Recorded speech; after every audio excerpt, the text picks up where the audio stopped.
Tall Tale TV. Download complete by Sam Borek. For the first time, I see stars. I don't mean the stars that they project into the sky to make you think that you're seeing stars, but real, physical stars. I also see Earth, the place that, until recently, I had called home. This is the first day that I have opened my eyes and not seen the time, date, and a small box in the corner of my field of vision that, if I blinked at it, would open an operating system that also, until recently, was my whole world. Let me tell you how it all began. The year is now 3500 AD. I am 16 years old today. While I sit here on my little asteroid of shame, I think about how, back home, nothing is any different than how I left it. Nobody has changed their self-absorbed ways. No one listened. So, this is how my life began. 16 years ago, an operating system was downloaded into my head.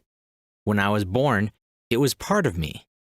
With it, an entire world of information was, quite literally, within the blink of an eye.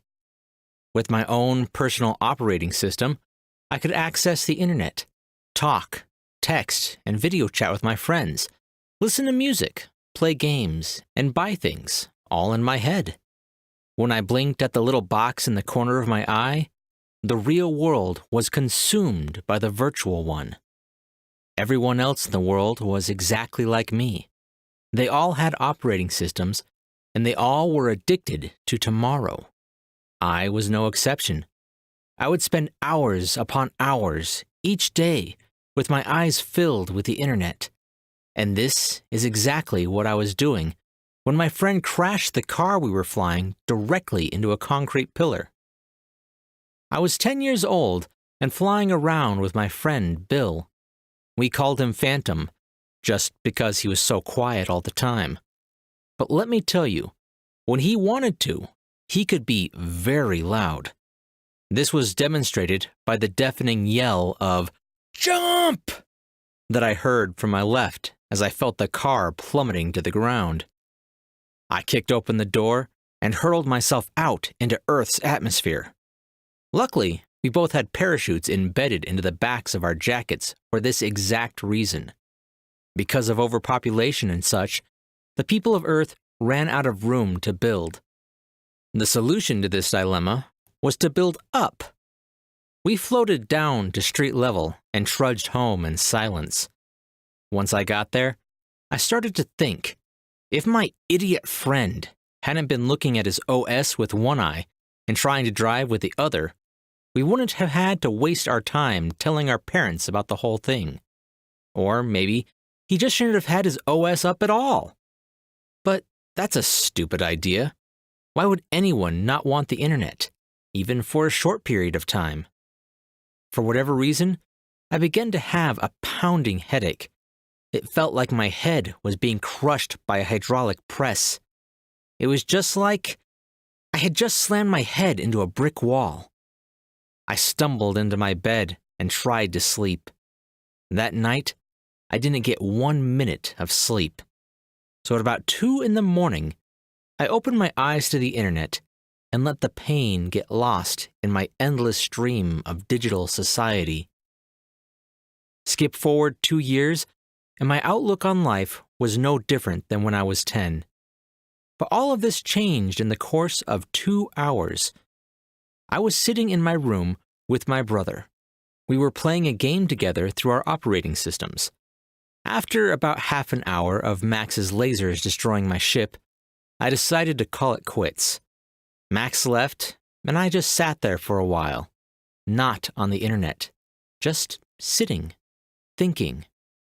I thought about how our world was within our heads and how we have shaped modern society to be so self-centered.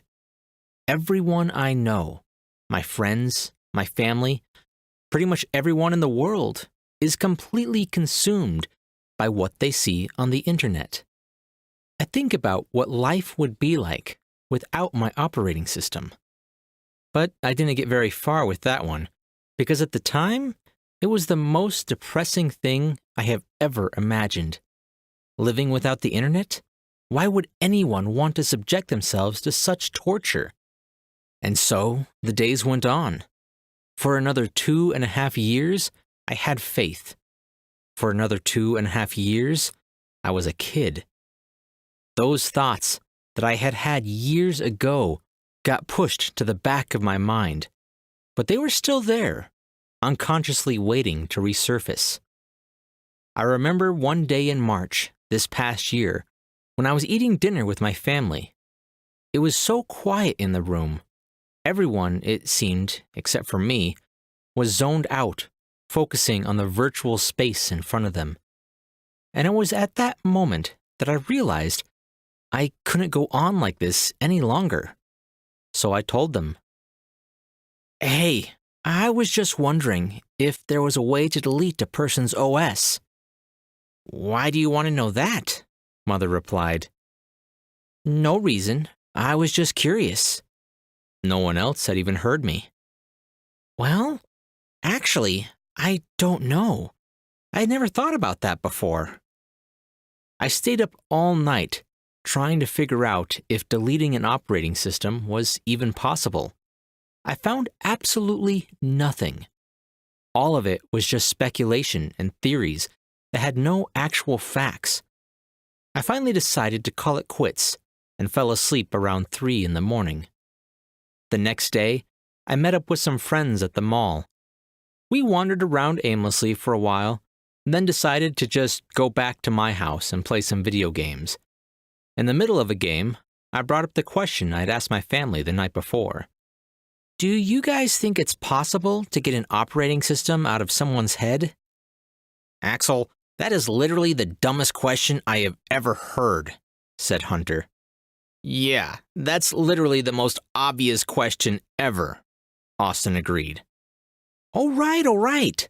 So I take it that's a no?" "Nope," said Jeremy. We kept playing our game for another hour or so until, one by one, my friends went home. That night, I found what I was looking for. There was a way out. Over the next month or so, I tried, time and time again, to convince myself that this was a good idea, to prepare myself to tell my family and friends that I was deleting my OS, whether they liked it or not. And now, when I'm writing this all down, I wonder why. Why did I do it? It wasn't just me being rebellious. I was sick and tired of the way things were. I was sick of everyone being so consumed by their own little world that they don't even talk anymore, and that our own leaders are so concerned about their image in the media that they don't recognize America's problems. 2 days ago, I told them. Telling my friends was easy. All they did was walk away in disgust. They didn't want to be associated with that crazy kid who deleted his OS. Telling my family was harder. My brother couldn't care less, but my parents just stared at me with their mouths open. Having an OS has been such a part of society for so long that anyone without it would be perceived as less than human. And that's exactly what my parents did. My father pointed at me, then to the door, and I left. The next day, I took all the money I owned and went to the doctor's office. I told them that I wanted my operating system out, that I couldn't live with it any longer. They obliged.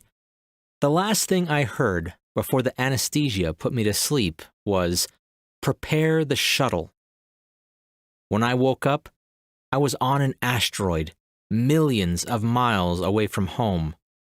This must be one of those places they send murderers and terrorists. The asteroid had gravity and a man-made atmosphere. There was a house on the asteroid and a farm with livestock, vegetables, and wheat for bread. I was completely and utterly alone. This brings us to where I am now, sitting inside the house, writing this story, so that if, in thousands of years, something or someone finds it, they will know what the human race has become.